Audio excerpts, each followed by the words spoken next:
ਜਿਹੜਾ ਪਹਿਲਗਾਮ ਦੇ ਵਿੱਚ ਨਰਿੰਦਰ ਮੋਦੀ ਦੀ ਸਰਕਾਰ ਨੇ, ਭਾਰਤ ਨੇ, ਹਿੰਦੁਸਤਾਨ ਨੇ ਜਿਹੜੇ ਆਪਣੇ ਹੀ ਹਿੰਦੂ ਭਰਾਵਾਂ ਦੀ ਉੱਥੇ ਕਤਲੋਗਾਰਤ ਕੀਤੀ ਹੈ, we need to know first ਕਿ ਉਹ ਕਿਉਂ ਕੀਤਾ ਹੈ।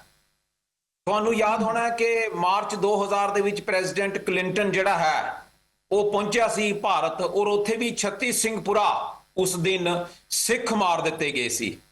ਔਰ ਇਲਜ਼ਾਮ ਜਿਹੜਾ ਹੈ ਉਦੋਂ ਵੀ ਲਗਾਇਆ ਗਿਆ ਸੀ ਪਾਕਿਸਤਾਨ ਤੇ, ਔਰ ਪਾਕਿਸਤਾਨ ਨੂੰ ਇੱਕ ਅੱਤਵਾਦ ਮੁਲਕ, ਸਪਾਂਸਰਰ ਆਫ ਟੈਰਰਿਜ਼ਮ ਜਿਹੜਾ ਇਹਨਾਂ ਦਾ ਲਗਾਤਾਰ ਚੱਲਿਆ ਹੁੰਦਾ, ਵੀ ਪਾਕਿਸਤਾਨ ਨੂੰ ਉਹ ਐਲੀਨੇਟ ਕਰ ਦੇਣ, ਲੇਬਲ ਕਰ ਦੇਣ ਅੱਤਵਾਦ ਦਾ। 25 ਸਾਲ ਬਾਅਦ ਛੱਤੀ ਸਿੰਘਪੁਰਾ ਜਿਹੜਾ ਹੈ ਸਾਰੀ ਦੁਨੀਆ ਨੂੰ ਪਤਾ ਲੱਗ ਗਿਆ ਕਿ ਭਾਰਤੀ ਫੌਜ ਨੇ ਆਪ ਕੀਤਾ ਸੀ। ਲੈਫਟੀਨੈਂਟ ਜਨਰਲ KS ਗਿੱਲ ਦੀ ਜਿਹੜੀ ਹੈ ਉਹ ਵੀਡੀਓ ਵੀ ਬਾਹਰ ਆ ਚੁੱਕੀ ਹੈ ਔਰ ਟੈਸਟੀਮਨੀ ਬਾਹਰ ਆ ਚੁੱਕੀ ਹੈ।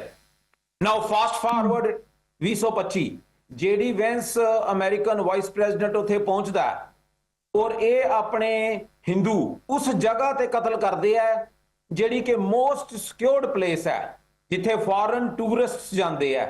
7 ਲੱਖ ਦੀ ਫੌਜ ਪੂਰੀ ਕਸ਼ਮੀਰ ਦੇ ਵਿੱਚ ਹੈ, 700,000 ਇੰਡੀਅਨ ਆਰਮੀ, ਔਰ ਇਹ ਕਹਿ ਰਹੇ ਹੈ ਕਿ 150 ਜਾਂ 200 ਕਿਲੋਮੀਟਰ ਜਿਹੜੇ ਹੈ ਬਾਰਡਰ ਤੋਂ ਦੂਰ ਜਾ ਕੇ ਇੱਕ ਟਰੱਕ ਦੇ ਵਿੱਚ ਜਿਹੜੇ ਆ ਉਹ ਪਾਕਿਸਤਾਨ ਵੱਲੋਂ ਟ੍ਰੇਨ ਕੀਤੇ ਅੱਤਵਾਦੀ ਜਿਨ੍ਹਾਂ ਨੂੰ ਕਹਿੰਦੇ ਪਹੁੰਚੇ, ਉਹਨਾਂ ਨੇ ਉੱਥੇ ਹਿੰਦੂ ਮਾਰੇ ਔਰ ਉੱਥੋਂ ਅੱਜ ਤੱਕ ਉਹ ਲੱਭ ਨਹੀਂ ਸਕੇ।